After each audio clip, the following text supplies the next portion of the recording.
Guys, welcome back to our channel. কেমন আছো তোমরা সবাই? আশা করছি সবাই খুব ভালো আছো। আমি সোনিয়া, আমিও খুব ভালো আছি। আমার আরও একটু নতুন ভিডিও দেখার অনেক অনুরোধ রইল সবাইকে। তো আজকের ভিডিও হলো বর্ষার বিয়ের। তো সন্ধেবেলায় আমরা সবাই রেডি হওয়া আরম্ভ করে দিয়েছিলাম। সন্ধে না, ঠিক বিকেল থেকেই আরম্ভ হয়ে গিয়েছিলাম রেডি হওয়া। এক একজনের চুল বাঁধা হচ্ছিল। তারপর আমরা চলে এসেছিলাম বিয়ের এখানে। আমরা এসে দেখলাম সবে মাত্র বরের গাড়ি এসেছে, আর এখানে চলে এসেছে মাসি বরকে বরণ করার জন্য।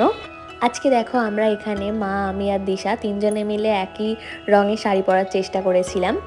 সামনের দিকটা এতটা ভিড় ছিল যে আমরা আগে অবধি গিয়ে পৌঁছতেই পারছিলাম না। মিমি এখনও অবধি এখানে এসে পৌঁছতে পারিনি। ও মাসিদেরকে চুল বেঁধে দিচ্ছিল, কাউকে কাউকে রেডি করে দিচ্ছিল। তাই জন্য আমরা ওকে মাসির সাথে আসার জন্য বলে আমরা চলে এসেছি এখানে। যেহেতু এখানে বর এসে গেছিলো আর আমাদের সবাইকে ডাকা হচ্ছিল, তাই আমরা আগেই চলে এসেছি। তো আমাদের তিনজনকে কেমন লাগছে অবশ্যই কমেন্টে জানিও। আর এই যে এখানে বরের শালি আর শালির বর দুজনে মিলে চলে এসেছে বরকে সঙ্গে করে নিয়ে যাওয়ার জন্য। আর এখানে মানসদা তার শাশুড়ি বরণ করার জন্য তাকে একটা উপহার গিফট করলেন। চল এবার আমরা বিয়ের মণ্ডপটা একটু দেখে নিই রাতের বেলা। আগেই আমি দেখিয়েছিলাম দিনের বেলা, এটা ছিল রাতের বেলা। আলোগুলো জ্বালার পরে দেখতে বেশ সুন্দর লাগছিল। সবাই এসে গেছে এখানে, কিন্তু এখনও মেয়েই রেডি হয়ে আসতে পারেনি। তাই এখানে চলছিল বরের ফটো সেশন। তার মাঝেই চলে গেছিল কারেন্ট। পুরো মানুষজনে ভর্তি হল আর অন্ধকার চারিদিকটা। সবাই ফ্ল্যাশ জেলে কাজ চালাচ্ছিল, কিন্তু কিছুক্ষণ পরেই এখানে লাইট চলে এসেছিল। আমরা চলে এসেছি এখন ফুচকা স্টলে, আর ওদিকে চলছিল বিয়ে। বেশ কিছুক্ষণ পরেই এখানে মেয়ে রেডি হয়ে আসলো। এখনও ওর প্রচুর ফটো তোলা বাকি রয়েছে, যেগুলো ক্যামেরাম্যান ওকে তাড়াহুড়ো করে ডাকার চেষ্টা করছিল, আর ও কমপ্লিট করার চেষ্টা করছিল, যেটা বিয়ের আগে তুলে নিতে হবে। তো ওদিকে বিয়ের মণ্ডপে বসে পড়েছে বর, আর এদিকে বইয়ের ফটো তোলা চলছে।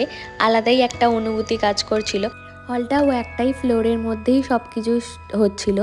একটা ফ্লোরের মধ্যেই, মানে যেখানে খাওয়া দাওয়া কিছুটা ছেড়ে বিয়ের মণ্ডপ, আর একদিকে বর্ষা বসেছিল। তাই কিছু কিছু দিক দিয়ে দেখা যাচ্ছিল, মানে বর বউ দুজনকে দেখেই ফেলছিল। তারপর বর এখন রয়েছে রুমের ভেতরে, আর ও চলে এসেছিল সিংহাসনের এখানে। যেহেতু বর ওর আগেই চলে এসেছে, তাই এখানে বেশ কিছু ছবি তোলার জন্য বরকে আবার ঘরের মধ্যে রাখা হলো। বিয়ে ছিল গোধূলিতে, তাই এত তাড়াতাড়ি সব আয়োজনগুলো হয়ে উঠতে আর পারেনি। এবার চলে এলো ওকে নিয়ে যাওয়ার পালা। বর্ষার যেহেতু দাদা বা জামাইবাবু কোনোটাই খুব একটা বেশি নেই, তাই জন্য বরের সাথে আসা ওর দেওররাই ওকে নিয়ে গেল বিয়ের মণ্ডপ অবধি। এই 7 পাক ঘোরাতে ঘোরাতে ছেলেগুলো প্রায় হিমশিম খেয়ে গেছিলো, তাই জন্য বাকি কাজগুলো নিচে দাঁড় করিয়ে রেখেই হলো। বড় না কোনে বড় সেই রিচুয়ালসটা ওদের হাইট মেপেই হয়ে গেল, কেউ আর কাউকে চাগায়নি। লাস্টে যদিও বরের বন্ধুগুলো বরকে চাগিয়ে একটু তুলে দিয়েছিল, তাই এখানে বড়ই হয়েছিল।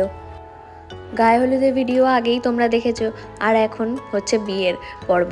বিয়েতে বর্ষাকে কেমন লাগছে সবাই অবশ্যই কমেন্টে জানিও। চলে যাব, রাহুল যেহেতু বাড়িতে একাই আছে, আর গোধূলিতে বিয়ে, তাড়াতাড়ি বিয়ে মিটেও যাবে, তাই জন্য আমরা তাড়াতাড়ি বেরিয়েও পড়তে পারবো। আসার সময়ও গাড়িটা খারাপ হয়ে গেছিলো, একটু ভয়ও লাগছে, তাই তাড়াতাড়ি চলে যাওয়ারই চেষ্টা আমরা করব। এখনকার ক্যামেরাম্যানরা যদি বাড়ির কেউ বা ঠাকুরমশাইও কোনো রিচুয়াল স্কিপ করে যায়, ভুলে যায়, তো ওরা ঠিক মনে করিয়ে দেয়। চলো বিয়েটা এবার একটু দেখে তারপর আমরা এখানে খেতে বসে পড়বো। এখন বর্ষাদের মুখের হাসিগুলো দেখে সবাই বুঝতেই পারছো ওদের লাভ ম্যারেজই ছিল। আর এই যে দেখো, এখানে বড়ই হয়ে গেল, বন্ধুরা লাস্টে ওকে চাগিয়ে তুলে দিল। গোধূলিতে বিয়ে, তাই এখনও লোকজন সেরকম খুব একটা আসেনি। আস্তে আস্তে ভিড় হতে থাকছে। বর্ষার এই বিয়ের ভিডিওটা পুরোটা কেমন লাগলো সবাই অবশ্যই জানিও, আর তোমরা রিসেপশনের ভিডিওই অবশ্যই পাবে।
আর এই যে দেখো এখানে মাসি মানে বর্ষার মাকে দেখাচ্ছিল, আমাদের সবাইকে দেখাচ্ছিল তার জামাই এই শাড়িটা বরণ করার সময় তাকে দিয়েছিল উপহার।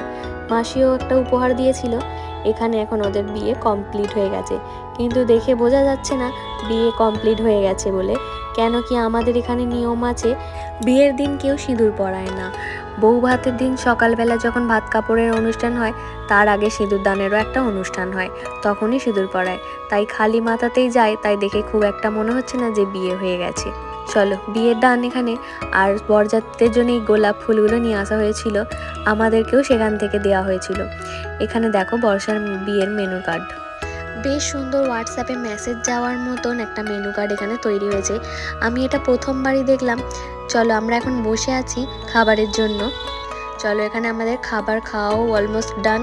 আর আমরা নিয়ে নিয়েছি হাতে আইসক্রিম, যেটা আমি খাবো না, কাউকে না কাউকে দিয়ে দেবো। আর এবার আমরা সবাইকে বাই বলে চলে যাব বাড়ি। আর সকাল হলেই বর্ষা পৌঁছে যাবে আমাদের এখানে। পুরো বিয়ে মিটে যেতে এখানে কিছুজন এলো মেকআপ করে, যেমন কি বর্ষার বোন আর আমাদের আরও একটা মাসির মেয়ে। বিয়ের এতটুকু অনুষ্ঠানও ওরা দেখতে পেল না। এই গাড়ি খারাপ হয়ে যাওয়ার চক্করে আজকে মহা বিপদে পড়লাম আমরা সবাই। এক জায়গায় সিগন্যাল ছিল, বাপি গাড়িটা যদি বন্ধ করে দেয় আবার বন্ধ হয়ে যাবে বলে চলে আসার চেষ্টা করছিল, ফাঁকা ছিল বলে। কিন্তু ওই যে ধরে নিল পুলিশ। তারপর একটা মহা বিপদের ঝামেলা শুরু হলো। তারপর তাদের কিছু টাকা দিয়ে আমরা ফাইনালি পৌঁছে এসেছি বাড়ি। তো এই ছিল বর্ষার বিয়ের ভিডিও। কেমন লাগলো সবাই অবশ্যই কমেন্টে জানিও। আর আমার পরবর্তী ভিডিও দেখার জন্য চ্যানেলটাকে অবশ্যই সাবস্ক্রাইব করে দিও। সবাই সুস্থ থাকবেন, ভালো থাকবেন, দেখা হবে পরের ভিডিওতে।